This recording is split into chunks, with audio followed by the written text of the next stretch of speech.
This can be done through any number of things that will essentially help you get from point A to point B. And it's a reoccurring thing.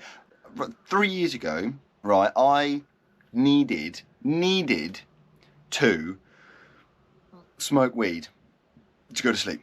I had to. If I didn't smoke, I would not sleep, right? I needed to numb myself. Years before that, I had to drink, I had to smoke, I had to do drugs to get to sleep, right? And it got to such a ridiculous point. When I was out in Australia, I vowed to myself that I would not do any drugs, right?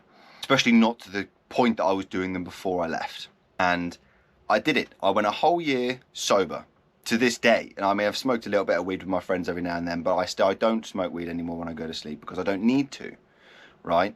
And that is because that worked for me then. That does not now work for me now, right?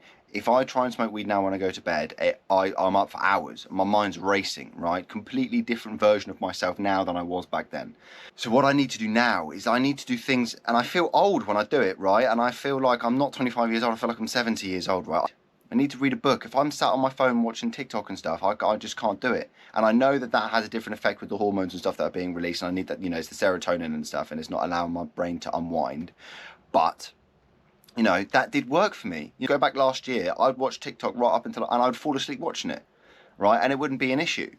Now I need to read, I need to stretch, I need to meditate. There are things that I now need to do to allow my brain to relax before I go to sleep, right? And then there's things in the morning that I need to do.